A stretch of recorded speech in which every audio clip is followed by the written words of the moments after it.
Hey there, friends. What is going on? It is Kodiak here. Happy Sunday night. After 2 weeks off, took 2 weeks off, we're going to have to adjust the audio again. I know we're going to have to. So somebody yell at me in Discord, in the chat, whatever it may be, because for the millionth time I've had to change audio interfaces and things are probably screwy. It actually sounds good according to Livid, so I'm going to take it. I'll take it. Guys, it's been an interesting couple of weeks. Ending out the summer, that was exciting. Family vacation, not as exciting. I wish I could say vacation was relaxing as a 30-whatever-year-old, but they're not, and I don't enjoy them. So I was very glad to be back into the grind of things. But on the heels of the vacation, the family vacay, tons of stuff going on. We'd had Gamescom. We had a million trailers released, a ton of which we're going to talk about tonight on the stream. And then Livid and I have been playing a number of different games, working through all sorts of crazy stuff. Like, we knew summer was going to be weird. You know, we were excited about Grounded 2, obviously, but then it was like weird until we like really got into September, and now things are kind of like kicking off in a strange way. We've got a couple sponsored videos coming out, which is really cool. We've got a special preview of Outer Worlds 2 coming out this week, I think it is. Maybe next week. I forget the date. That's really cool. And then what else? Borderlands is coming up, and September is pretty jam-packed with games. So it's, I don't know, cliche as it may sound, good time to be a gamer after a relatively terrible summer, I guess you could say. Wasn't terrible. Wasn't great. Wasn't terrible. It just was. I went back to the Reddit here, and as always, guys, if you don't know, the Legacy Gaming subreddit is where we pull all this information from. We're getting closer to that 100. We're getting closer. Not there quite yet. But we've got stuff from 12 days ago all the way up to today, so a decent amount of trailers here that we're going to dive into. A lot of this stuff is from Gamescom. Danny Passion, thank you, sir. Appreciate that. I did not sort by anything. I'm sorted by best. I'll sort by new. There you go. Now it's sorted by new. I don't know what that changes. Maybe that changes something. 28 days ago, we did that one. We did that one. We did all the Battlefield. We did that one. Fate Keeper. Did we do Fate Keeper? Lost Soul. Yeah, we did. We did all of this. Here we go. Yeah, we're here. We're here. I got it. I got it. We're at Gun Touchables from 16 days ago. Yeah. Okay, we're good. We're good. It's like my first day using Reddit or something like that. All right, guys, you know the drill. We're going to look at trailers together. We're going to talk about them. We're going to take a peek at what's coming in September and beyond. I feel like Livid actually linked this to me recently-ish. This seemed like one of those games that was just kind of going to pop up and be one of those viral-ish hits. We'll see. I know nothing about most of these games. As you guys know, the way I do this is I don't know pretty much anything about these games, or I haven't watched the trailers yet. Now, that's a little bit harder because I did see some stuff from Gamescom, so I will do my best to give you genuine impressions. Some of the games I've already kind of formed some opinions on, so I'll do my best to keep it as genuine as I can. But this first one here is called Gun Touchables. Here we go.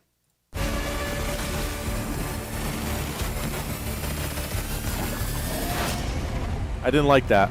I didn't like the look of that. Co-op doomsday shooter, something, blasting, something. 4 preppers in the disaster of their dreams. It's got a really interesting aesthetic to it.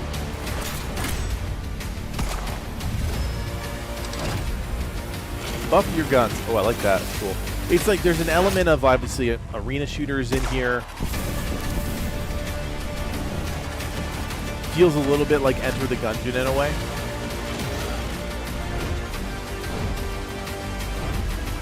Different classes. Right? Those were different classes, I think. I don't like that. I really don't like that. Not my thing. Not my thing. Kind of gross. All right. Ghost Ship Publishing. Ghost Ship is... Why do I know that name? Somebody help me out. Why do I know Ghost Ship? I feel like I know that from somewhere. But anyways, first question, can you guys hear me over the gameplay? That's always question number 1 because, again, audio, I think, is all screwed up. Number 2, I have a really weird relationship with these types of games. And Deep Rock, thank you. I have a really weird relationship with these types of games. And when I say that, I mean games that are kind of either corny or silly. And for whatever reason, me being the very type A person that I am, can never get past that for certain games. Like, I'm trying to think, like, what's a really silly game that, like is amazing? Just name a silly game that's amazing. Like, and I mean silly, like goofy. Because there are games like that come along that are brilliant that I don't even give a second look to. This looks actually pretty good.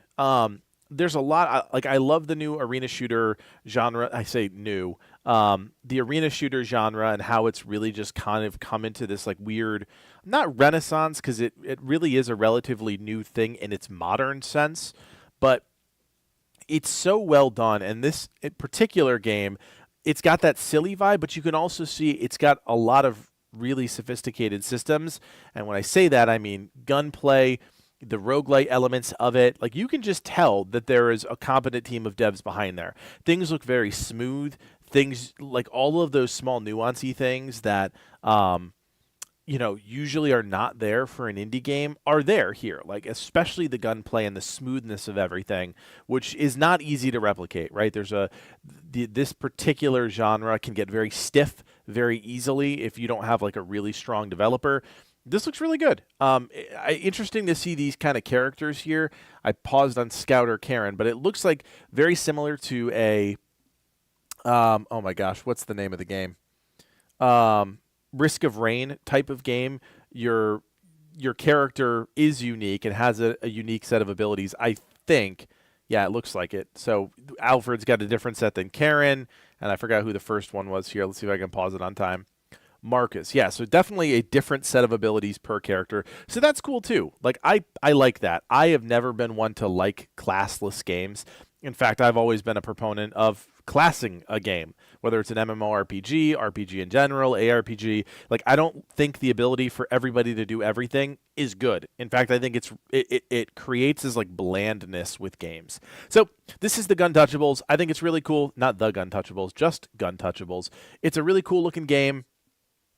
I don't actually know. Yeah, it's being developed by GameSwing, not Ghost Ship Publishing. Let's just see. GameSwing. Can I even look that? Is that even a thing? I guess if I look up Guntouchables. Welcome to Guntouchables. There you go. And it's out right now. co-op Mostly roguelike positive, small action game. shooter where you and How do I? There we go. $4.99 for a game like this. Not bad. Mostly positive. Smallish sample size here. Looks like they did. Oh no, these are all. Oh wow, they did a lot of crossovers. That's actually kind of cool. I always complain about that, like companies not doing enough crossovers, like Sworn and Guntouchables. That's cool. What is the crossover? Oh, you literally get both games? Oh, interesting. I thought it was more of a crossover in the sense that like you're getting something in the game, but these are like quite honestly bundles. Anyways, that's Guntouchables. There you go. I think it's pretty cool. Might check it out for $5. Why not? Okay, this is from Affectionate Ad 536, 13 days ago. Spine, the first alpha gameplay preview martial arts action game like John Wick and Sifu, coming in 2026. All right, let's see. Oh, yes, we looked at this one together. We did look at this one together. I'm actually really interested to see what this one looks like. Here we go. All right, this is Spine. Enfant Terrible. Is this who is this? Is this a creator? Daily videos about upcoming video games. Oh, okay. It's just like one of those aggregator channels. Okay, here we go. This is Spine.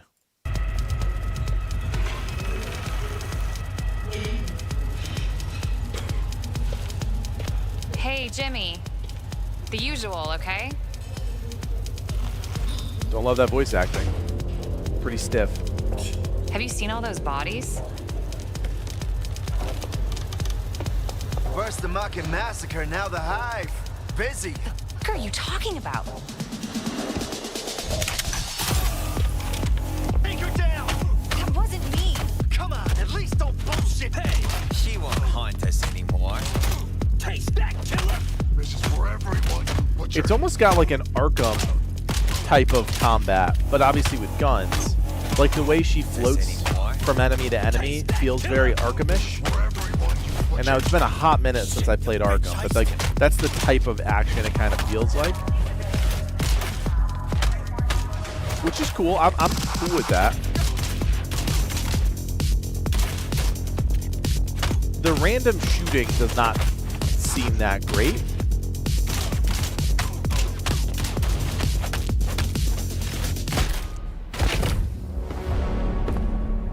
Okay, we just jump cut to a whole another section.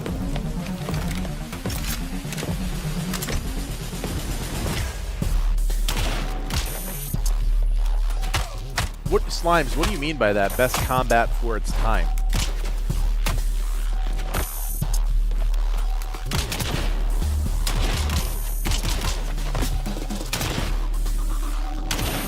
This is kind of what I was talking about, where like you can tell when the developer is like really in tune with systems and when the developer is not. Like there's something here that's like floaty and disconnected, I think is the right word to use. Like the action has some pretty animations. There's some pretty moments, but like it feels disconnected. Oh, Slimes, yeah, absolutely. Batman still like top tier combat.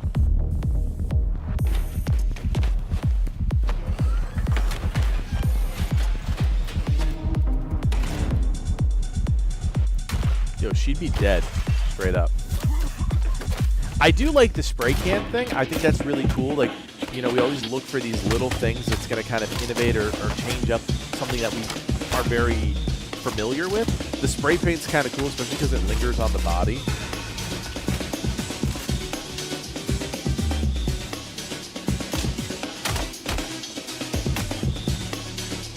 All right, I don't know if I'm watching all 9 minutes of this.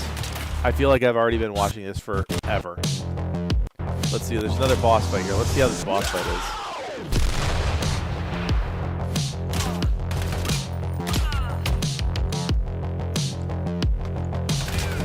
Generic cyberpunk theme. I don't know if it helps it or hurts it.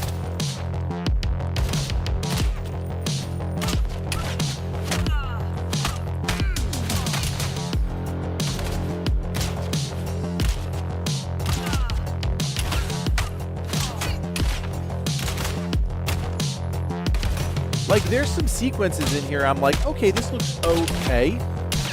And then there's other moments in the combat where, like, things just, like, completely disconnect. And it doesn't look or feel great, even as a viewer.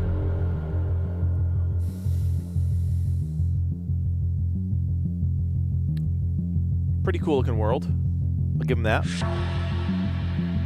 Dystopian, cyberpunk type world. Lighting, I feel like the lighting's a little off. Like, everything's pretty bright for cyberpunk dystopia. I don't know. Is it more of the same at this point? Oh, here's the top-down perspective.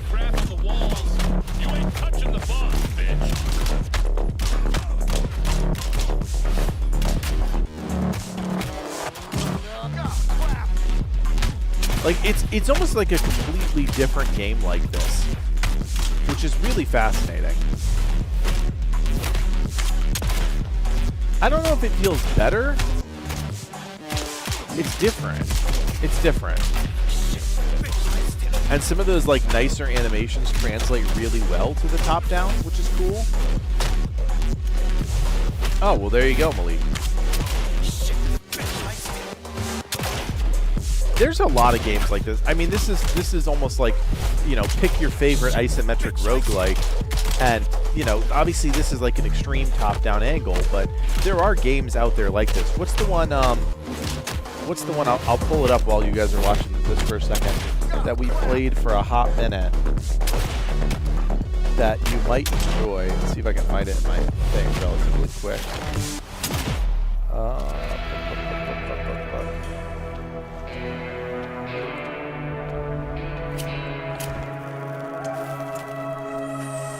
What was the name of that game? I made a video on it.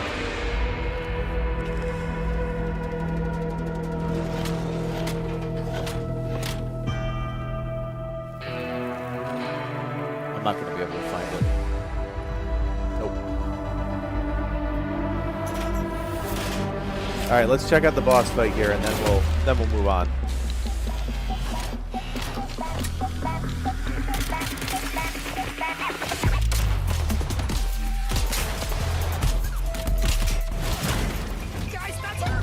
Oh, okay, that's it. That's all we're getting. All right, I think you guys kind of get the point. It's interesting. I think there's points of it that I really like. There are points of it I don't really like, and I think a lot of it has to do with the floaty, like, really unimpactful combat. Like, that's all this showcases is the combat. There are some cool animations in there that feel really snappy and really smooth, but overall, there's like this weird disconnected feeling to the combat where, like, things don't string together the way that they should. And yeah, it's certainly it's a game. It's interesting. We'll see. We'll keep an eye on that one. That's obviously early alpha footage. Okay. We're going to move on. Into the Grid. Official Steam Next Fest demo trailer. This almost looks like, what the heck is the name of that game? This looks like it's almost like based on Transistor, I think maybe. Krizek, what's going on, man? I'm trying to play the game when I have time. I don't have a ton of time. That's been the problem.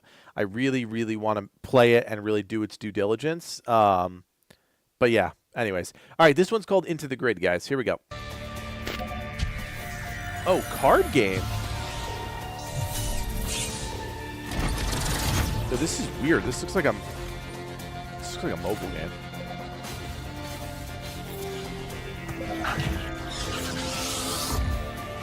So this is kind of fascinating. Oh my gosh. There's way too much stuff on screen.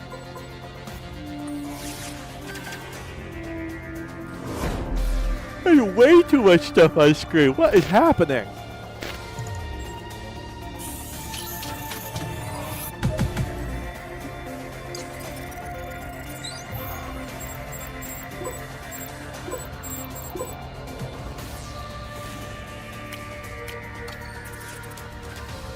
I don't even know how to think about this one.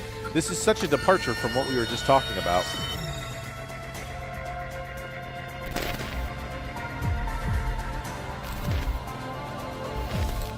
All right, so thoughts. Genuinely surprised by this one. In a good way. It's a really interesting concept here. Like, some of these animations are pretty cool right off the bat, especially like the dynamic, reaction to enemies hitting you. Kind of cool. Was not expecting a card game. What I will say is, oh my gosh. What I will say is, it is really challenging to read a lot of the text on the cards. Like, one of the things about card games that I've found, like digital card games like this, is like that priority of information is really important. I think of games like Slay the Spire, even the games like Hearthstone, right? If you want to go there, like all the way back to where like the card battlers really became popular, understanding what's on the card really matters, right? It seems so simple. And a lot of that has to do with like how the UI elements react to when you hover over a card, or when you're hovering over something else, like how it relates to the card. So that's one of the pieces here. Like, there's a lot of text on some of these cards. It's not super clear, but I do really like the concept overall. Like, I really like the theme. I think some of the, like, actually the infighting, like, graphics here and like the way that this is all kind of laid out is really cool. There's a lot of stuff on screen again here too. Your cards take up a ton. You got a clock in the middle. I don't know what the heck is on the left side. Is that the enemy's health? I don't know. There's also stuff on the top right. There's a lot of stuff on screen and only a very small window to actually see the action. But there's something cool here. I hate this. Whatever this is, I hate it. Like, I get it. You're exploring like one room at a time, and I'm sure it all makes sense when you play the game. But like, oh my gosh, that's so much stuff on screen. I legit, I don't know why, whenever I stream with you guys, I can never stop yawning, and I don't know why. It's just way too much stuff on screen. But there's definitely some cool stuff here in terms of like upgrades, upgrading your cards, overarching progression, macro progression, and then there's just a lot going on. Like, even this card right here, right? Deal 12 damage for each of the other cards that has code / in its name. Great. Makes total sense. Decompile. What does decompile mean? If I hovered over that card, would it tell me what decompile means? That's the type of thing that I'm talking about when it comes to like priority of information and making sure that information is conveyed to the player. Like, those are barriers to people who like card battlers, but maybe they're used to, one of the big ones, again, like a Hearthstone or even like a Gwent or something like that, that does priority of information really well. That's cool. Into the Grid. It was from 2 months ago. I'm sure you can still find that Steam Next Fest demo out there. I'm not going to check out this one because we just watched it. So we're going to move on to StarCrafter. That feels like a copyright waiting to happen, but what do I know?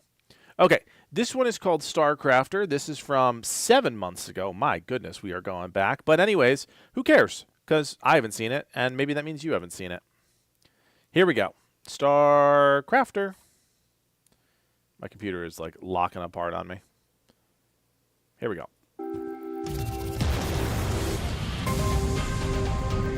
Cool looking world. Oh, first person. Was not expecting that. I don't know what that weapon is, though. I don't like that weapon. Is that just like an unskinned, unfinished product? This feels so weird, like unfinished weird. But also very stylized world.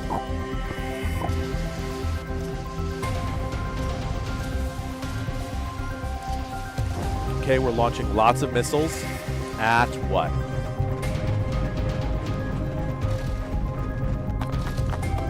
The mining, like the the terrain mining is like wicked fast. You see how fast he was cutting through the world?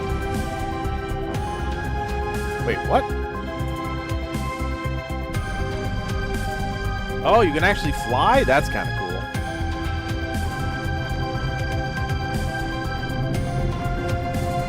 So you can terraform every planet. That's kind of neat. I see a lot of the mining stuff. Oh man, that looks janky AF.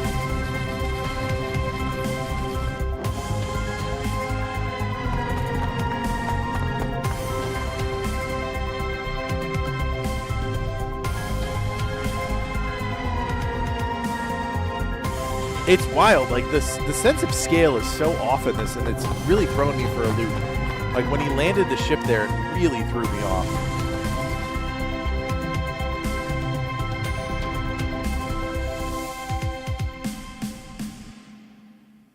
So strange. I don't know what thoughts I have on that one, other than that was really interesting. And I don't know. I'm just checking to see because now I'm really curious if Star Crafter. All right, $20. No, it's cool, man. I'm always down to see stuff like this. I've never heard of these guys. Tibiboo 2? Single developer, maybe? Maybe it's a single developer. That's kind of cool. A bunch of other games under their belt, it looks like. And certainly different, right? I think the thing that's most noticeable is like very stylized world. Incredibly stylized, like take the vibrancy knob, bring it up to 11. But then there's like, oh yeah, Danny, we're going to get into it, man. It's on the list tonight. But there's also some like there are some cool elements to it, but once you actually get into some of the actual crafting and not crafting, we didn't see any crafting, but some of the terraforming and some of the harvesting, it's okay. It's okay. Like everything is built around this like strange gold weapon though, which looks like almost like an assault rifle from like Halo, like old school Halo, maybe like Halo 2. But for whatever reason, it's just got one blanket texture over it. I don't know if that's like a work in progress or what. This is where it started to lose me. Like the ship landing on this planet looks tiny, and then you land and you're like, oh, wait, there's actually a lot more here. I don't know. There's something about it. The sense of scale was just a little wonky. Anyways, this one is called Star Crafters. It's like Factoria. There you go. So if you're interested in the crafting in this one, it's like Factoria, according to Slime. All right, cool. Moving on. Metalbringer. All right, this already looks like a game that I wouldn't love, but I'm going to watch it for you, Slime, because you posted it. All right, this one's called Metalbringer. Here we go.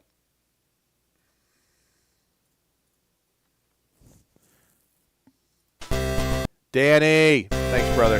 Appreciate you joining the club here.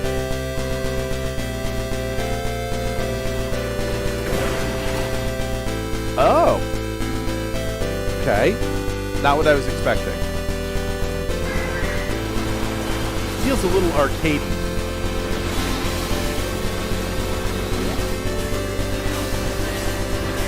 Wow.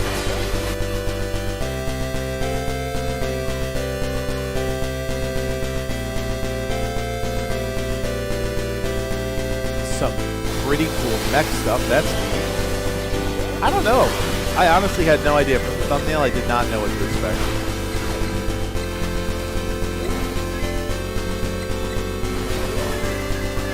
I was definitely not expecting mechs.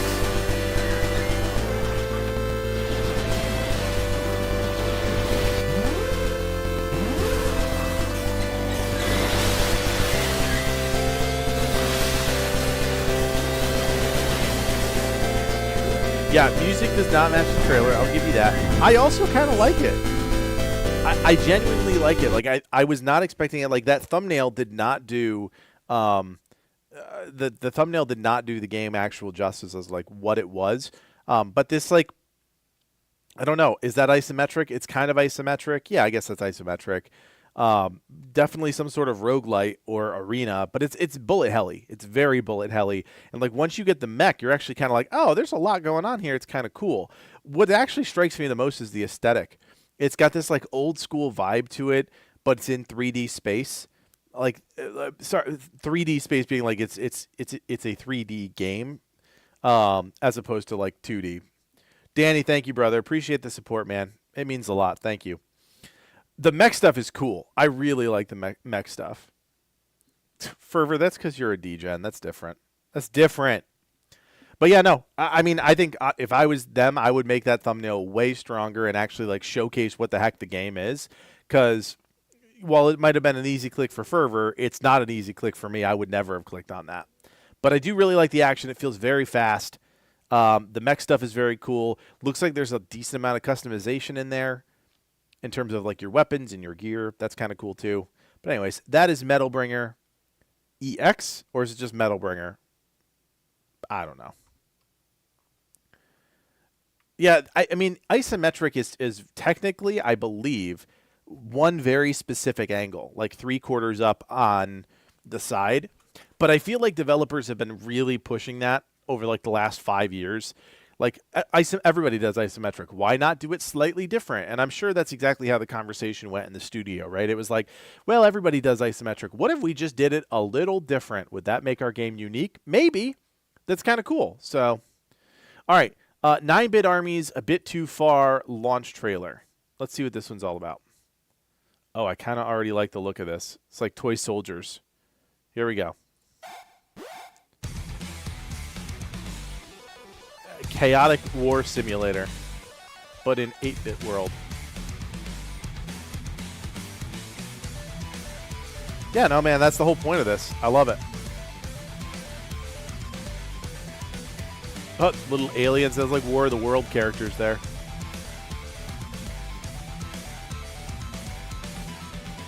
Ooh, daily challenges. That's kind of neat. For a game like this, you wouldn't expect something like that.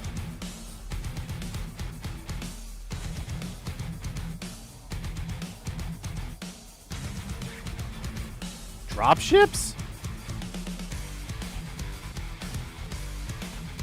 Oh my god, that's funny. Even though they only deployed like 3 guys.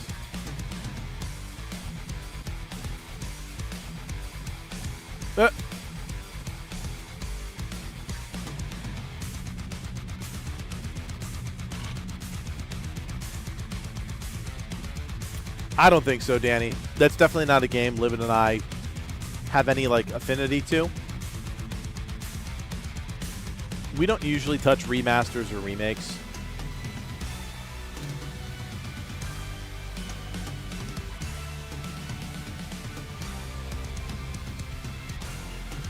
Is that an alien death beam? It sure looks like it. Yeah, I like this one. This one's kind of cool. I feel like there's definitely... You can tell, and I'll tell you how you can tell. This channel has 3,000 subscribers. That's probably the studio right there. And the trailer itself has 70,000 views, right? So very clearly it resonated with a certain segment of people. And I'll admit, like, I actually think that looks kind of good. I genuinely thought this was an expansion of that other... Remember that, like, Call of Duty 8-bit game that came out recently? That everybody was obsessed with for, like, a week, 2 weeks? That's what I thought this was. I was not expecting this, which is more of an RTS game. But it looks really good. I want to check this one out. 8-bit something. 8-bit Armies?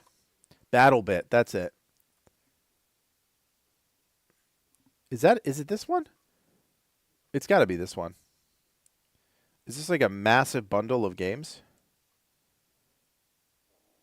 I don't know. It doesn't matter. It's a cool looking game. The base game was what? $14. 8-bit Armies. A Bit Too Far. Oh, 9-bit Army. 9-bit Army. That's why. 9-bit Army. Oh, there it is. There it is. Okay. Very positive. Small sample size, but hey, 837 all reviews, but very positive. Like I said, good-looking game. Actually was interested in the gameplay quite a bit. $20 if you want that one, but it is by the same developers, I believe. Oh, these guys made Empire at War? What? Well, that's interesting, Livid. That's a fun factoid for you there. I played the heck out of this game back in the day. That's fascinating. What else have they made? Command and Conquer, Conan Unconquered. Fascinating. All right, so these guys know their shit, guys. I mean, if you've never played Empire at War, like for the time, it was the game in the Star Wars like RTS space. I mean, it still really is one of the only RTSs in the Star Wars space. All right, let's keep moving on because I know we got a lot of games on the list and I don't want to fall behind like I fell behind last time. All right, this one is called BioWeaver. I guess just the BioWeaver content reveal. Let's see what this one's all about.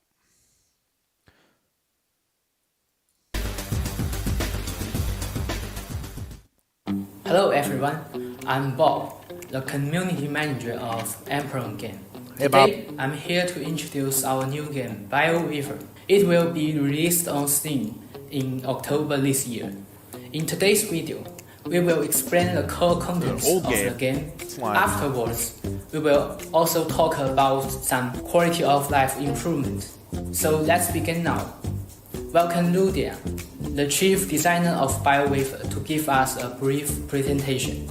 Hello everyone, I'm very happy to meet you in this way. After more than a year of intense development, I can't wait to share some news of our new game with you. Yeah, I think it was October Next, of let's last year. watch a short video, and after that, I will give you a more detailed explanation.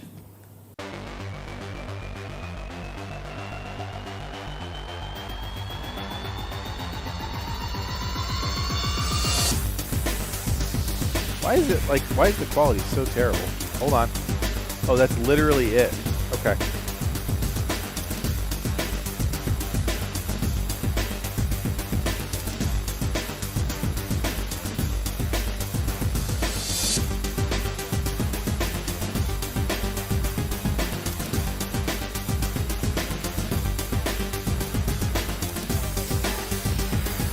So another bullet hell, Enter the Gungeon type of game.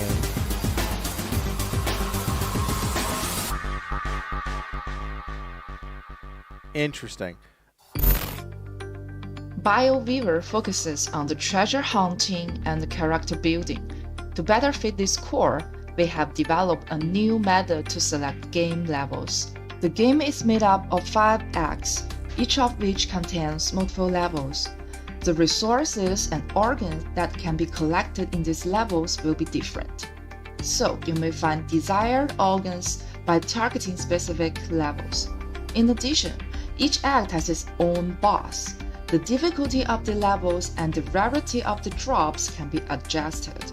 And you can also activate auto-level scaling to adapt the difficulty. I don't even know where you find a and game loot like this. Like quantity it's to your very character much process. a bullet hell, right? If Like it's you in are the a fan exact of same vein endless mode, you as may enjoy Enter the the Gungeon. ultimate test after finishing the main acts, which is full of danger and opportunity.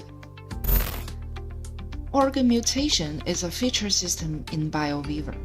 Each Oh organ my can have gosh. 4 Look at all those mutation affixes, enhancements. which give the organ unprecedented abilities. For example, this horn, its extra lightning strikes is in sequence. In other words, all lightnings are possible to strike on target. To obtain a new affix or enhance an Yeah, this is existing definitely like a affix, Steam Deck or a potion Switch type of is game. required. For example, There's a lot going on this here, though. Nova Solvent can add a random affix to an organ. Then, using the rebuild factors, we can replace the random affix with a vessel. Using a potion will cost an organ 1 durability point. If the organ have no durability, it can no longer be modified. We So you have get these designed organs and then you dozens just of continually different modify affixes them. for each organ. It's really cool. There's a lot of depth here. You can just tell, and I'm just going to click through because I think we kind of get the gist. There's a lot of depth here.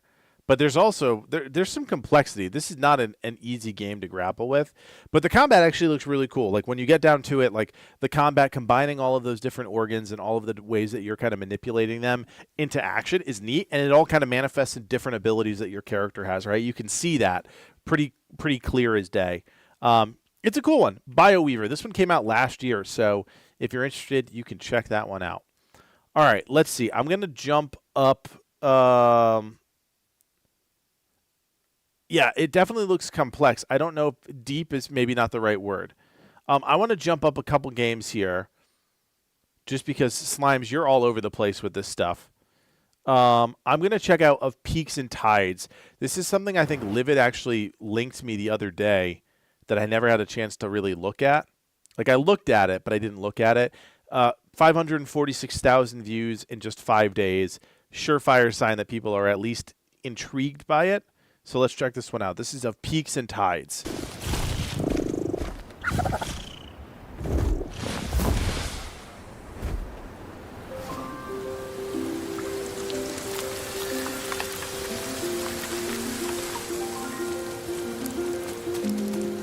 This is like what Everwild should have been. If anybody remembers that project.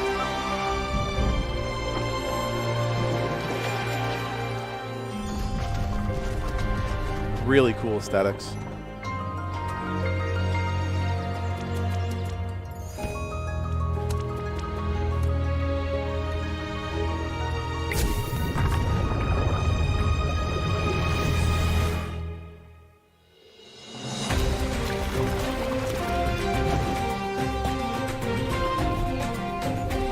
So you got mounted, flying, you've got harvesting, multiplayer obviously, survival, crafting, building.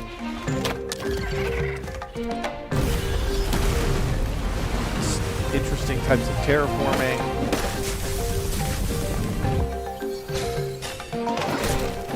I don't know what the heck that was.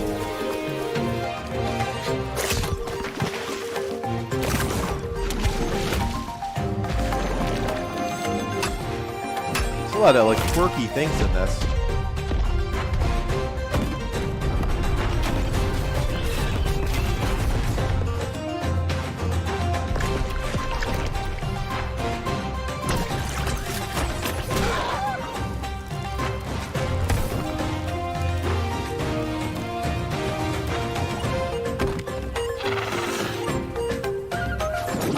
Oh.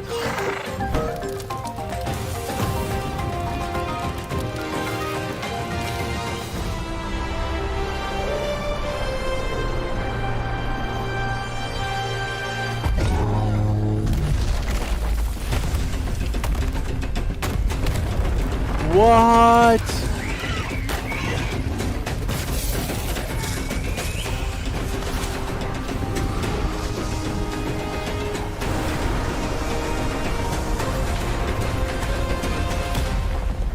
Yeah, that was some Shadow of the Colossus shit right there. Troy, what's up, brother? Good to see you in the chat, man. Yeah, there's certainly some indie jank, but there's also some cool stuff in here.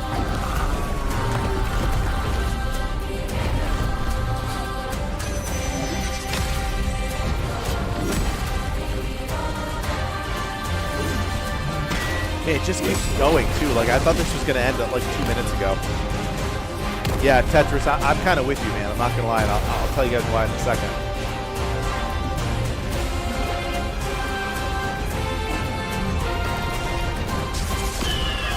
Yeah, this is nuts and ambitious. So I think the biggest thing, and, you know, Lexicon always being our kind of, like, realist of the group, I think is like the right way to put it. Keeping us grounded. There's a lot of inspiration from games like Legend of Zelda, Shadow of the Colossus. You could tell. You can just tell. But it's like there's a lot of elements here. And ambition is, I think, like the thing that sells me the most on it. Like, ambitious idea. Right? Even stuff like this with like the character's armor like kind of being dynamic and growing flowers in the rain. Like, that's a small detail, but like goes to show the kind of weight of the ambition that the team has. There's so many pulls from Legend of Zelda, and while I don't know Ark very well, Fervor, I'll take your word for it. Like, they are pulling from a lot of different big games, big games, and it looks good. Like, the combat, like the gameplay stuff we saw was like, okay, it's all right. There's definitely some like stiffness to it. But, like, if you get all of the things they're showcasing here, like, that's a big deal. One of the things that, like, when I actually had, like, a wow moment in this one was actually when that big, like, buffalo-looking thing charged into the house and the house just completely got demolished. Like, we talk about that stuff when it comes to survival games all the time. Like, if this is going to be a purely co-op survival game, it has to have some element of impending doom is the wrong way to describe it. It has to have some element where there's risk, because that's the problem with most co-op PvE only survival games. Like, I think of a game like, I don't know. Oh, what's that one that was like set in like the, oh my gosh, what was it called? With like the rifts, and it was set in like the not the Renaissance period, but like the like, oh my gosh, what the heck was the name of that game? Anyways, a PvE only survival game doesn't work because people get to the end and then they get bored and they move on. You know what's a great example of that? Dune Awakening and what's going on with Dune right now. Now, granted, that's not a survival game, but like when you just lean into PvE elements and you don't create a real sense of urgency and possibly like annihilation, like that's what the survival genre is built on. And yes, there is certainly a group of players that want something to be very easy. They don't want that risk, but that's why creative modes exist, right? Look at Grounded 2. The way it's intended to be played is how most people play it, but there are plenty of people that play that game in creative mode because it gives them unlimited freedom. Totally get that. Totally cool with that. But like, you can tell there's actually like some real threats here, and they're not shy about that in this trailer, which I think is really cool. I really like this one. I'm excited about this one. Definitely going on the list of peaks and tides. Did we all get blasted by balls in the first 3 seconds? Everything, every game at once. Yep, believe that. What a nutty intro. This game looks like 12 games in one. Yep. If Arcana, Shadow of the Colossus, and Monster Hunter had a baby, so there's your Arc reference with 394 likes. Yeah, I don't know. I like it. What does that sound? Hold on. There's like a weird sound in my house. That was strange. All right, we're going to move on because we have to move on. Planet of Lana 2. This is a game that Livid did not shut up about the entire lead up to Planet of Lana, and then we never ended up covering it on the channel. I do believe he played it. But so now I'm pretty excited that they're coming out with the second one because obviously the first one did well if they're creating a direct sequel. So here we go. Planet of Lana 2. E ora olaiem loite fativi. Novo. Ilo? Te kemaite mana. Muite onanite waeora. Dia. Novo tua libemo iwa lotaname. Ona otalima di efema. Teonami.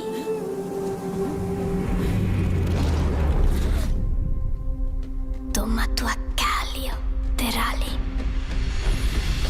I don't know if it's a made-up language, but it is such a cool language to listen to. It's like sharp and elegant at the same time.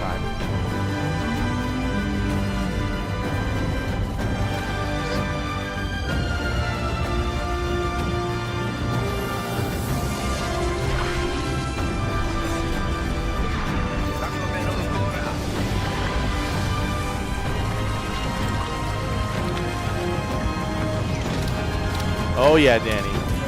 We'll be playing Hollow Knight Silksong, no doubt about that.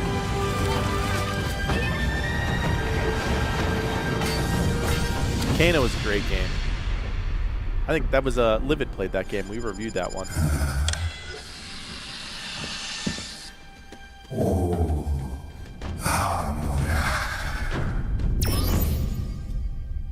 Nice.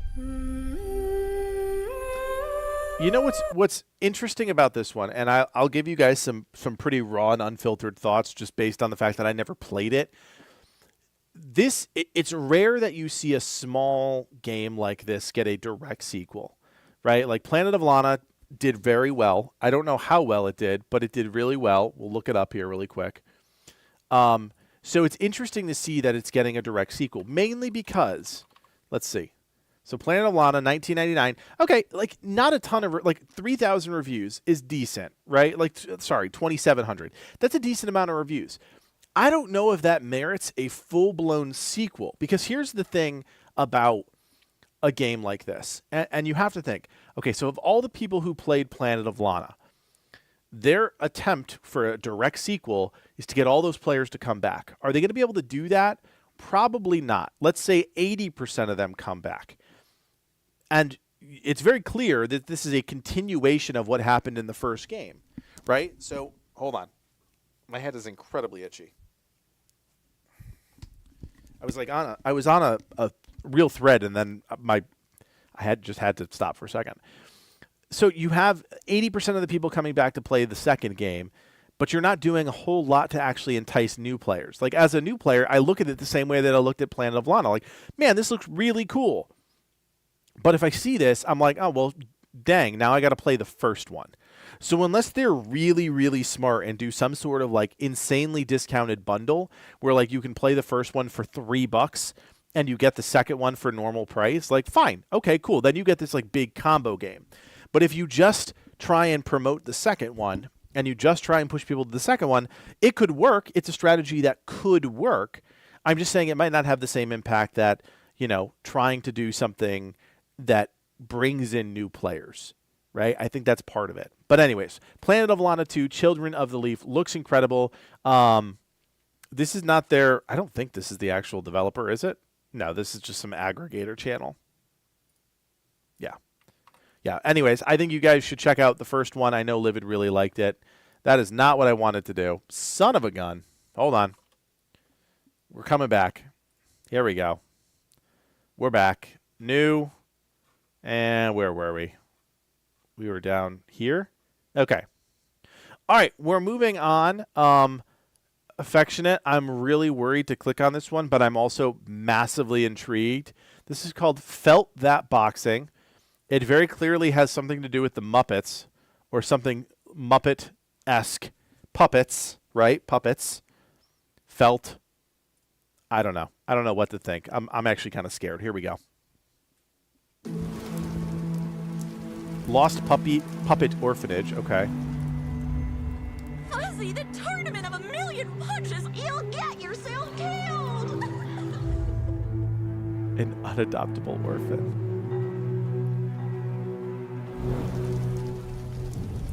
All right, you little sick of fuzzy shit. Show me what you got. What? If you're gonna be champ, we gotta transform you. Why are you even here? Don't waste my time.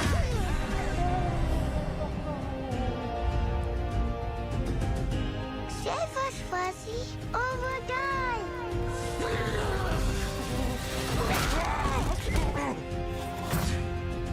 Attaboy. Attaboy. What is happening?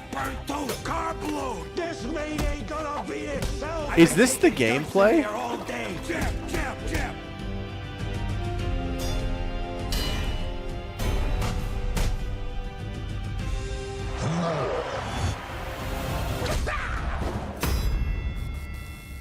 Dude.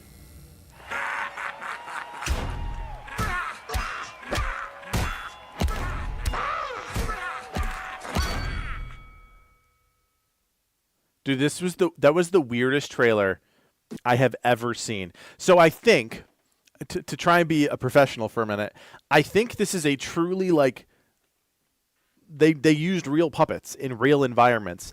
And what I think they did is they genuinely, like, added the interactive elements on top of that, which is fascinating. I'm with Lexicon. I am truly and perfectly freaked out about this game. What a weird concept. Felt That Boxing. Slimes, you just continue to post the craziest thing, the craziest trailers. But look, guys, IGN posted this 2 months ago. It's got 770,000 views. Why? Because it's different. Because it's innovative. Because it's different. That's what does really well in this industry nowadays. Like, we have enough parity. Let's do different things. Let's try different things. They're certainly doing it. They're certainly doing it. The not nostalgia. That's the wrong word. The weirdness factor will wear off if the gameplay is not good. And so now you have to look at it and you're kind of like, okay, well, what gameplay can layer on top of this that would actually be interesting? Obviously, there's the boxing part of it. But you saw some of those other like mini game type things. Those are interesting too. Those could be good. Almost like a WarioWare style of mini games where like you're just doing very simple things, but because of the way it's all like framed, the storytelling, like how you get into them, they're actually kind of engaging. So anyways, that's Felt That Boxing. Just a wild trailer. Pretty cool. All right. I'm going to skip this one. We're going to click on this one. Vessels of Decay. I am a sucker for these types of games. So let's just see what this one's about. I'll always click on a game like this. I don't know why. I don't know how you would describe it, but I just will always click on a game like this just to check it out, even if I never end up playing it.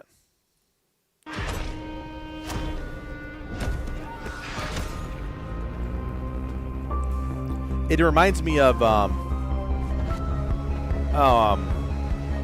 my gosh, where's my memory tonight, man? Children of Morta. It reminds me of Children of Morta. Nice. I like this kind of like old school dungeon crawler. Yeah, Tetris, I got you, man.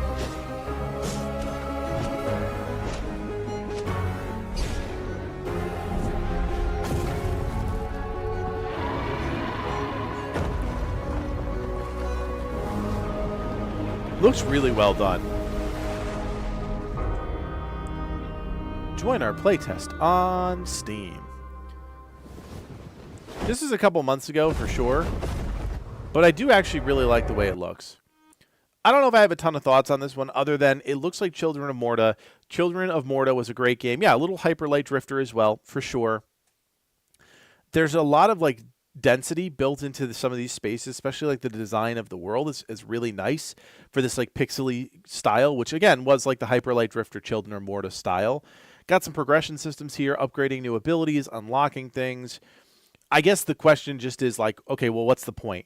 Is it just fighting? Is it linear? Is it quest driven? We don't know any of that from this, but I do like the action. The action looks really smooth for a game like this. There's a very particular like type of action you expect in a game like this, either super tight and fast or a little bit looser and more like almost RPG like. Yeah, anyways, Vessels of Decay. That's a pretty old one, so that one's probably... Oh, look, somebody had a review on it, so it's probably already out. All right, let's see. Let's move on to some of the stuff from Gamescom, because we're running out of time, and there's a lot of trailers still to get through. So we're going to jump up here to the Enshrouded Official Wake of Water teaser trailer. Obviously, you guys know, if you followed this channel for any stretch of time, we played and covered Enshrouded quite a bit during its launch, and then we had a little bit of a resurgence with one of the updates they sponsored us to do. So let's check this one out, because this is the next expansion of this game, Update 7. Before the corruption and the fight for survival, I dreamt of a shimmering home. I love that they use player builds in this. To find peace, that's kind of cool. We must brave the deep.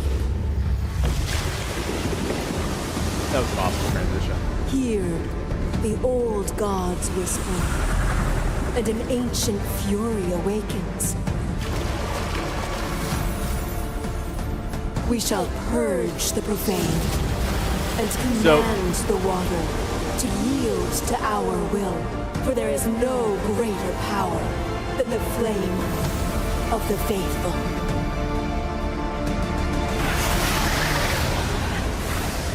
Very cool. So there's a lot here. If you don't know the game, you might miss some of it, but there's a lot here. So obviously this is a new section of the world, but also I would imagine they're implementing water into the whole world. I would guess. They might start with the new biome just having water, but I think the coolest thing about this is that water, I don't know how you would describe it technically, but water is in the world. Right? So if you wanted to move water from point A to point B, you could do that by terraforming the world. Now, you can do that to a degree in Enshrouded. Like, the building tools are fascinating and very good. I don't know if you could, I mean, you could obviously build your whole base around the idea of water and implement water. Just how easy that is to do, it's hard to tell in this trailer. But right there, that's where you can see that, like, water is part of the world, and it's not just like, it doesn't just go away. It can, you know, fill up a chamber or something like that. It's physically, like, built into the world, however you describe it. I also saw a glimpse of fishing. I cannot remember fishing being in the base game, so I think fishing is being added as well. Obviously, there's a new enemy race in there too, which is kind of cool. And yeah, as you might expect, there's going to be a ton of new weapons, armors, things like that. Enshrouded, Danny, to answer your question, is a fantastic survival game. It is one of the, I don't know, top 10, I would say. Like, low-key, I don't know, Liv, if you agree, but, like, I'd have to go through the list. Yes, full liquid physics. Thank you. It's just a really good game. And it does a lot of things right. Like, the adventure parts of it, it does really well. The building is fantastic. I think what personally, like, I have never really liked about it, which is a small part of it, is, like,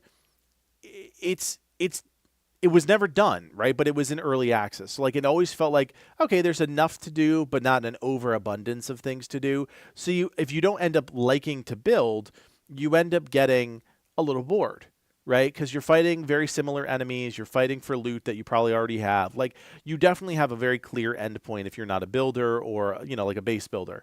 So yeah, but outside of that, it is a fantastic game. Yes, combat could definitely be better. The combat is very vanilla, but so is most survival game combat. I think what Enshrouded does better than most of those survival games is, like, there's a very clear adventure component to it. Most survival games is like open world, here you go, figure it out. Whereas, like, Enshrouded has all that, but it also has the adventure components, right? Like questing, NPCs, gear progression to a degree. So yeah, there is a lot more than I would say a traditional survival game has. But to your point, Lexicon, yeah, it's a little vanilla, right? So there's some of those elements that definitely have been refined and can continue to be refined throughout the rest of early access. All right. Oh, gosh. I cannot stop yawning. We're going to keep moving because there's some big stuff to talk about. All right, so this is Black Myth. This is the new game by Game Science. I have already seen this trailer.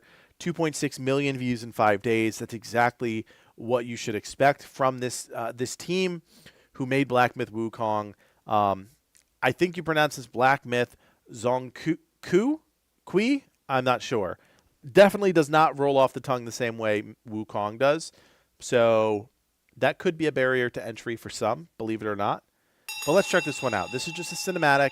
This is a new adventure, not a DLC or an expansion.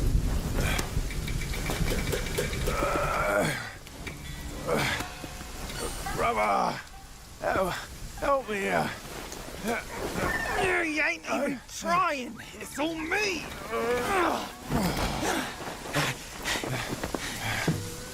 Look at that belly of yours. Where's the mountain? Hey, you're falling flat, losing again. Drop that coswallop. Master will take us back, as long as we keep that mountain in her heart. Hey. No scolding, no flogging, life spared. Why risk going back? This ways. We've got food on our table and...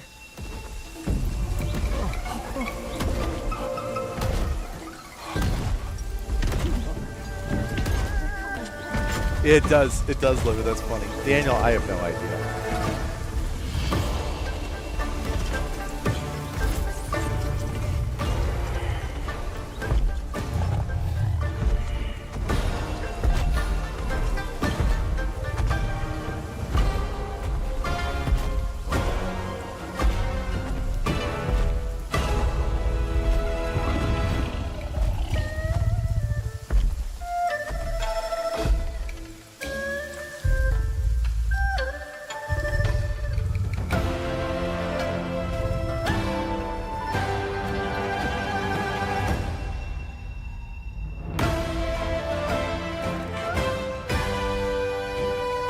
Yeah, the graphics are nuts. So cool. All right. I genuinely, I have no idea who that character is. I don't know if that's the main character. I don't know if that's something completely different. There's so many questions. What I can tell you is the minute that trailer was released, my contact over there in the game science world, who works very closely with them, reached out and was like, hey, hope you guys saw the trailer and we're excited. We were. Obviously, like, we worked really closely with Game Science before Black Myth Wukong. We knew Black Myth Wukong was going to be successful, but like then actually getting into it and like the content we put out for it, some of our best performing content on the channel, like Black Myth Wukong shaped the last couple of years of the channel and the way that we do certain videos and guides and stuff like that. So there's just like a genuine love for that game, this series, and that team, right? Because it was their first game. We kind of recognized early on, yeah, graphics were insane, but what about the gameplay? And the gameplay was really good. The thing about Black Myth, if you have never played Black Myth, which it is a hard game, it is a Souls-like, and I saw a couple of you guys talking about, you know, Souls games and the kind of challenge that they bring, is that they very rarely, if ever, went back to the well on anything. Every single moment of that game was unique and different. They never copied assets. They never redid anything or rehashed anything. It wasn't like a dragon boss and then 5 dragon bosses after that. It was so unique, which requires an insane amount of work and detail. And so, like, I just have endless respect for a team that does that, especially in, like, the quagmire that we were in, like, I don't know, let's just say in the last decade of games, just, like, constantly recycling elements of their game. I wouldn't say it was easy. Maybe if you're like a diehard Souls player, it was easy, but it was action. It wasn't just Souls-like, it was action Souls-like. And so, like, if you wanted a pure Souls-like, you play a different game. But if you wanted something a little bit faster paced, you play this, which is what I liked about it. I like action games more than I like Souls games, but it depends on all of the things that go into that. So, do sequel games need a good advertisement and a good trailer, or should it even be better than the first game of the series? It's really hard to say. And I do think there is a part of this, and you guys correct me if I'm wrong. The Journey to the East is obviously the source material. It honestly, it's the source material, but it has been westernized in games like League of Legends, in Dota. So, like, there is already some like name ID for Wukong. There is no name ID for whoever this is, Zhong Kui or whatever. Now, apparently he's like some sort of spirit hunter, ghost hunter. Again, I don't know if this character is the main character riding on the, Journey to the West. I don't know if this character is the main character, but he's massive. He's got that massive sword being held by the 2 trolls or whatever on the massive tiger. It doesn't feel like our character. That feels like the character we'd be fighting, but who knows? Like, are they going to go a completely different direction with scale and make our character massive? Like, there's so many different ways this team could go. And clearly they're sticking with their roots and their mythology and their folklore, which is totally awesome, because we don't see games like this out west. We don't, like, unless they bring them to us. Sorry, I don't know the source material. So Journey to the East, my bad. Journey to the West. Journey to the West. I hear you guys. But anyways, I am super excited about this one. Obviously, there's no dates, there's no timelines, there's no nothing other than, you know, hey, Zhong Kui was a historical figure, pretty much straight of Dynasty Warriors. Not sure if this is Oni, if this Oni is supposed to be him. I don't know. I really don't know. So I'm super excited about this one. Cannot wait.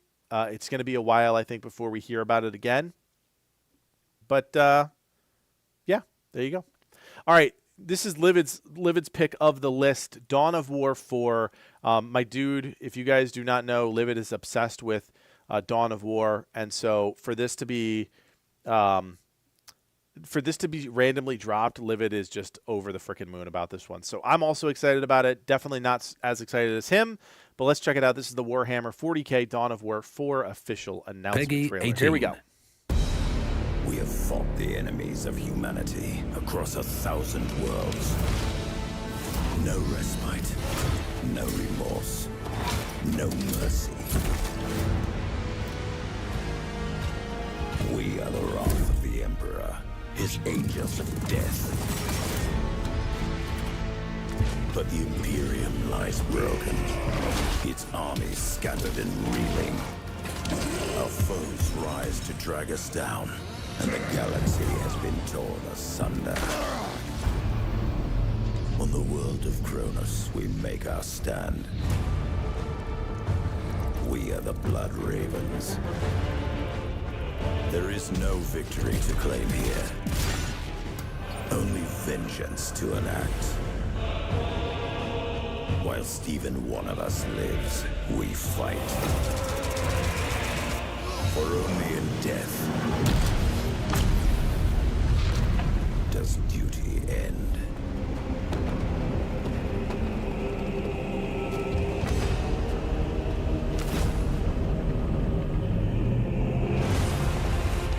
And here we go. So yeah, definitely getting back to their roots here, but it looks so good, man. Dawn of War, Livid, correct me if I'm wrong if you're still listening, they were the first to do the cover system, I believe, in an RTS. But, oh my gosh, this game looks so good. There's a few content creators that already had access to it, so if you are interested in some more gameplay, I think they're going to have that for you. Coming in 2026, incredibly excited about this one. Don't know if we'll make content for it. That's always the thing. Like RTS games, one, it's not something that we cover on the channel. And two, like, it's really hard to showcase well. And so, I don't know. We'll have to see. Livid is obviously obsessed about, excited about this game. I'm also excited about this one. If the timing works, we'd probably cover it. If not, we're probably just going to play it just because it's fun. And we can do that. We can play games for fun. Liv, did you say there was something in here? Here it is. GamePot impressions. Here we go. Here's some more gameplay of this one with some impressions. Only 6 minutes long, so let's check it out.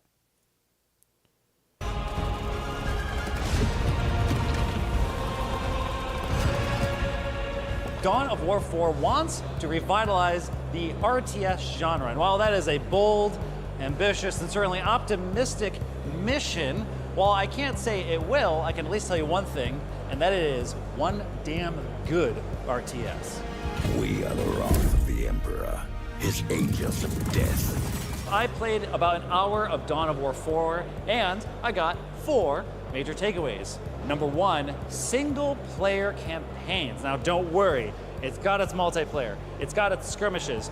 It also has co-op, so you can do the campaigns I don't believe in co-op, in that, honestly. And it also I don't believe in that anymore. branching narrative paths. Number 2, it's got 4 factions, and yes, one of them are the Necrons. To those of you who know who that matters, which I'm sure everyone, me included, that's cool. Number 3, John French. If you know Warhammer and if you've read the books, you know that John French has got his fingerprints on a lot of those because he was the writer for a lot of them. And he's working very closely with the team of Dawn of War 4 to make this the extra special narrative juicy thing that, Henry Cavill loves so much. And number 4, they specifically said they want this to be a modernized version of Dawn of War 1. And I can attest that it most certainly is. For my hour of hands-on time with Dawn of War 4, they had me play one single-player mission. And of course, this was by the so famous and cool Space Marines. Go figure. I would have preferred, Necrons, but that's all right. In fact, while I'm on that topic, every single faction will have its own standalone campaign, each one having branching paths that kind of determine you siding with certain people, certain things, doing certain jazz. And I find that to be a really fascinating choice, especially because, I don't feel like single-player campaigns don't really get all the attention and love that RTSs deserve. And hearing that developer King Art Games is kind of focusing on trying to live up to the legacy, not of just Warhammer, but of the genre, it's just good to hear that they understand that players don't just want to be behind their keyboards fighting people around the world. They want a narrative.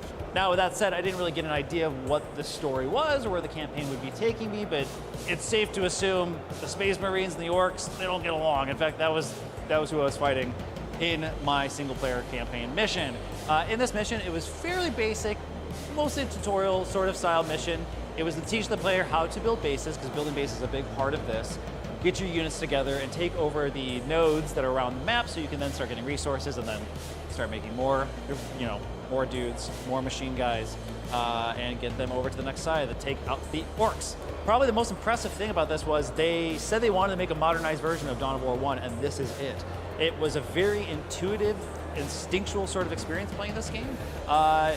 It was just like, even though it's been a while since we've had like a really full-fledged sort of AAA RTS game that like really is, you know, especially one that is, I don't know, like one of the best of the genre, it felt amazing. I felt right at home. I knew exactly what I was doing.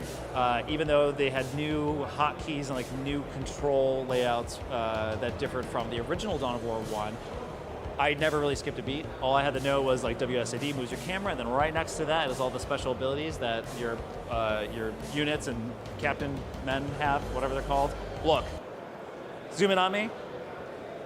I'm not a Warhammer expert. All right, I'm just doing my best. I play the games. I like the games. I like the Necrons. All right. Just know that even though I'm not an expert in Warhammer, this was a good game. I had a good time.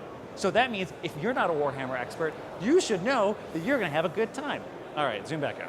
While the game didn't seem like it was completely reinventing the wheel, instead it felt like they were tripling down on just trying to make sure the core identity of an RTS, the core identity of Dawn of War, was there and refined. And that was kind of a testament to the studio's kind of focus on just wanting to make a good RTS. The fact that I don't have anything like revolutionary to speak about is actually a good sign. It just should feel like a good RTS. All right, I think the gist is the game is really good. It's a pretty clear, like almost a nod back to Dawn of War 1, which is what people have wanted for years. So they're doing all the right things, and Necrons are in the game. People can obviously play as Space Marines, Orcs. What was the fourth faction? Adeptus Mechanicus? Mechanicus? I don't know how to pronounce these things. Livid, you know that. Yeah, so there you go. I think this is going to be huge. I think the RTS people are going to just absolutely eat this one up. Cannot wait to play it ourselves when the time is right. All right, we're going to keep moving here because we are almost out of time. Everwind, Livid posted this one, and I believe, my boy Fervor posted this one as well. Let's check this one out in the context of Hytale currently not being a game, right? You guys know that Livid and I met covering Hytale and like what Hytale could be for not only us as a channel, but also as just in general, just crazy amount of potential. This one maybe steps into that void. Let's find out. Everwild. Here we go. Everwind. Oh my gosh, words. Everwind.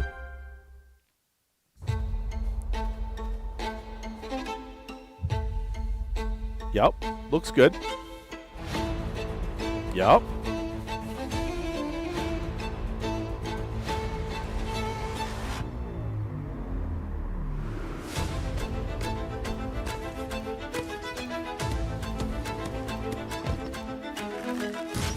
Looks pretty solid.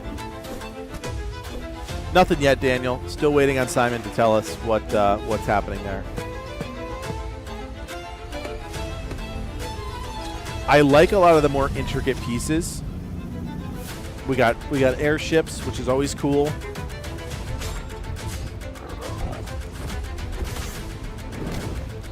I mean, all the things that Hytale was going to have, right? A lot of adventure elements here. Like almost the same type of enemy too. It's funny.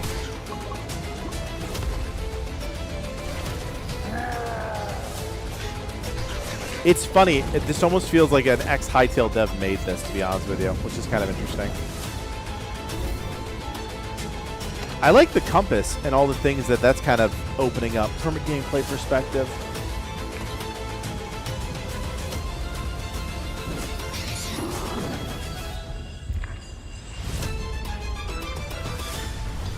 I like it. I like it. I'm not going to lie. It looks like it could be a cool game.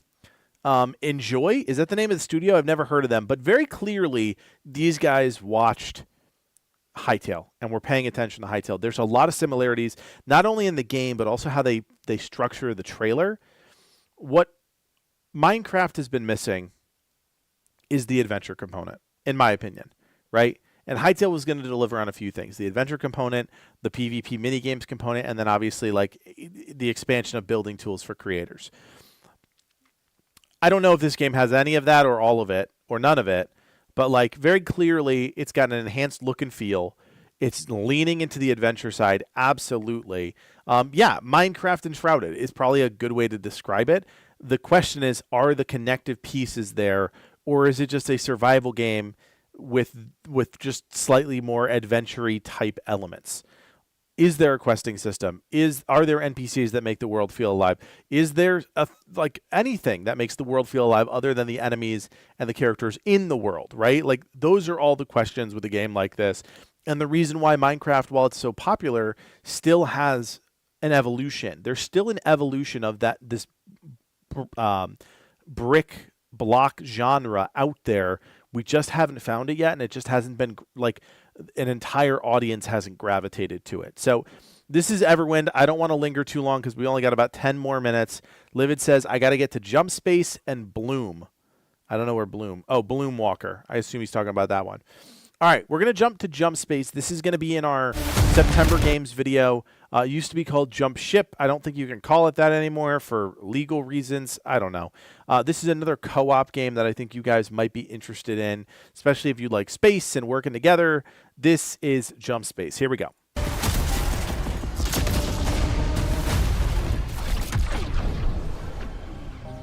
Hi, I'm Philip Kolianos from Keepsake Games, and this is Jump Space, a mission-based co-op PvE space adventure.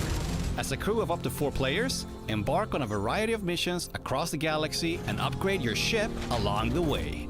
Engage in ship combat, handle emergencies, and explore locations on foot. Playing solo? Don't worry, your bodybot will be your trusted wingman. This looks so good. Your good. adventure starts in the hangar, where you select a mission, pick a ship, and its equipment. Each mission in Jump Space demands strategic choices. Jump to riskier sectors with high risk, high reward, or take a safer route. Do you want credits? So very roguelike here, almost like let's head to this sector next. Slay the Spire, Buckle up. something like that. Curse of the Dead Gods. Using sensors, we can see that a large ship is jamming our jump drive. Let's disable it so we can leave. While we engage the other fighters, the rest of the crew can board the jammer ship and fight their way to its components. That's cool. That's really cool. Nice. Ship disabled. We got some more loot. Oh no! An asteroid shower is hitting us! Let's jump! Now we can craft ammo and items for the final sector. Disabling these artillery cannons, attacking our fleet. Now, we have to head down on foot using all our gear to stay alive and capture the cannons. Like, turns into Destiny, Liv. Mission complete. Let's head back. Back at your hangar, spend your hard-earned resources to upgrade your components, unlock new ships and suits. Customize yourself and fight the machine virus in style. Then kick back with some drinks and tunes before heading out on your next adventure. Every mission will be different, and who knows what items, modifiers, and paths you'll find that will define your run. And that's Jump Space, launching into early access on Steam and Xbox September 19th. We are so excited to keep expanding this game together with you, and we hope you'll come along for the ride. Like That and looks subscribe. so Join good. And that was such a great trailer. They condensed so much into 2.5 minutes, and really well done. Usually I don't love developer narrated trailers because they tend to just talk, and like whoever scripts them ends up being like, they talk too much about like the studio and the people and whatever. Like this guy just talks about the game, and he goes from subject to subject so smoothly as he's describing like what the experience is. It's really well done, and the game actually looks really good. I am very excited about this one. I don't know how the heck we're going to have time to play this one, but I genuinely want to play it because it looks really cool. Even if I only have to play solo and with this little bot or whatever. Livid was saying to me before, it's got some elements of like the Helldiver hype, and there is a community already kind of around Jump Space, right? When it was Jump Ship, and like I think it was either a Kickstarter or early access. Like the path to launch has been not long, but like enough. I'm not saying I want to play solo. I'm just saying if I do get time, it's probably not going to be right away because of all the things going on in September. But anyways, I definitely want to check this one out. It looks really good. The first-person elements look actually kind of awesome, like very Destiny-esque, Destiny-light. Like you can tell the systems aren't necessarily deep. They're very they're very smooth and seamless, and that's important because you're moving from, element to element so quickly. I wouldn't expect a ton of depth there, but I don't know. We're gonna have to see. Like, all of this crafting progression stuff that could be really deep. We don't really know. Not a ton of traction on this trailer, which gets me a little concerned. I'm actually really curious what the SteamDB. Where's SteamDB? Did I lose my SteamDB upcoming? I think I did. Oh my gosh. Wait, it's right there. Never mind. Let's see. So, yep. Silksong, as you guys might expect, absolutely insane. Maybe Hell Is Us will delay their game because it's the same day as Silksong.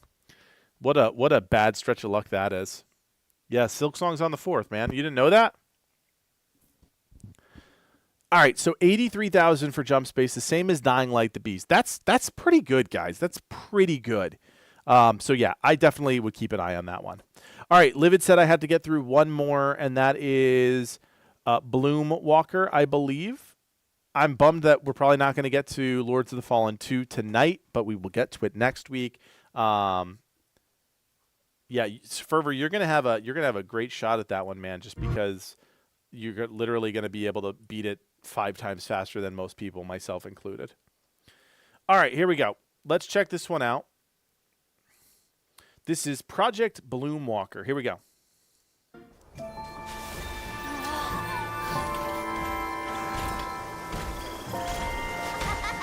Okay, we've got a walking house.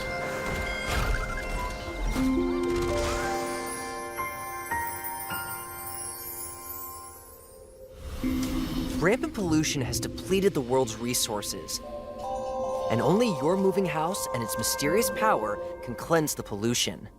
Okay, that's realistic. In this world, you will meet Kororu, whose hot-tempered personality masks his secretly warm heart. And collect resources,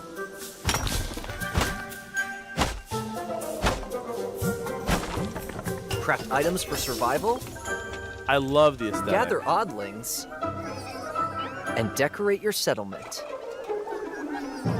You'll face danger on every step of your journey, and riddles to test your wits. But in Bloomwalker, your companions have your back. Kettle Kid, a fiery pot of purification, and the moving house that you travel the world with. Don't forget the oddlings that help you on your adventure. This is so wacky, man. Hi, I will be your guide during this dev gameplay walkthrough. First, how long is let's follow the house as we only look for a 5, place okay. to anchor it.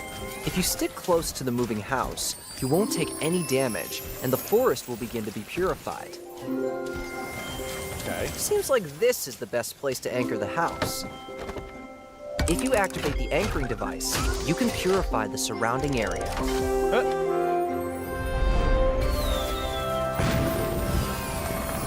Okay. Cool. Let's purify the forest. I like it. You can find uncontaminated ingredients in the purified area. But there are also fruits like apples that you have to climb a tree or shoot them down. And let's toss those tasty-looking ingredients into Kettle Kid. The oddlings will then help stir them just right so they cook a delicious soup. Look, this purification crystal is the key to purifying the world's pollution. When you put it in the purifier, you can see the purification gauge fill up.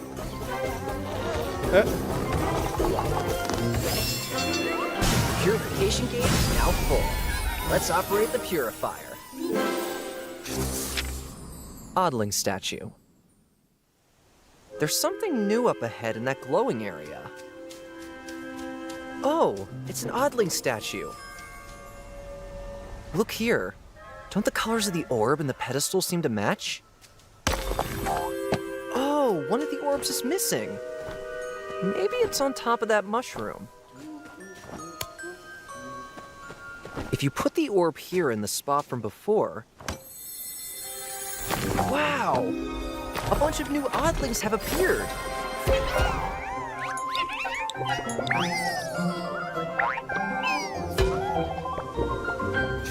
Invader Pelicani cleanup. Let's take our new friends home. Wait, what's happening?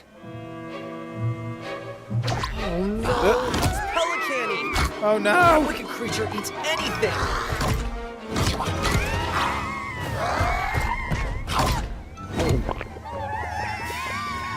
Yeah, Daniel, that was my first thought about that jumping puzzle too. It's too dangerous up close. So let's chase it away with a slingshot. Building a settlement. We have a lot of oddlings now, but there doesn't seem to be enough houses for all of them. There also seem to be some oddlings exhausted from overwork. We better build more facilities for the oddlings. And this looks like a good spot. Let's relocate the cluttered storage box and place the sunbed next to it.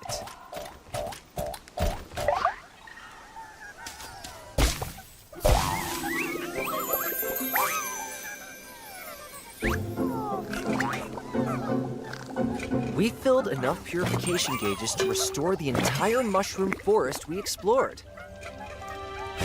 This was just a taste of the amazing world of Bloomwalker. We look forward to seeing you create your own story.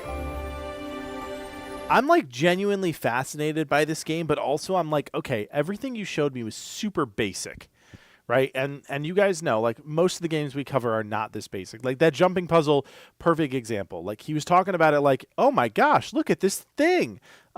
It's up there on the mushroom that's 2 feet away. Like, not that exciting or engaging gameplay. Charming, yes, Livid. It has a ton of charm. It oozes charm more than most games. I can only think of a few games that have equal amount of charm. So there's that element to it, but I think the gameplay's gotta showcase like the gameplay's actually engaging. Because if the whole point is like literally going around getting resources, putting it in your Kettle Kid, and then getting some purification gems, that is boring as heck. I just don't know if that's enough. That's all. I just don't know if that's enough because it certainly has a unique concept. I don't know if the gameplay can match that unique concept and be interesting enough. Anyways, guys, that is it for the night because it's 11. I got to work. So I will leave you with a little bit of music to just kind of zen out to for a few minutes. It was great being back with you guys. This hour and a half went by super duper quick. I'm glad to be back with you all. We'll be here every Sunday night. Like I said, there's a lot of stuff coming from us. A couple videos this week. And then we come into a busy September with Hollow Knight and with Borderlands 4. So there's a lot more coming. As always, I appreciate the 30 or so of you guys that hung out with me tonight. I always appreciate that on the live nights because obviously this is not my strong suit, not where I'm comfortable. I just like hanging out with you guys and talking about games. So thank you. Have a great week. As always, my name is Kodiak, and from everyone here at Legacy Gaming, myself, Livid, Nas, Thick, and Apollo, thanks so much for watching, and play on. See you guys.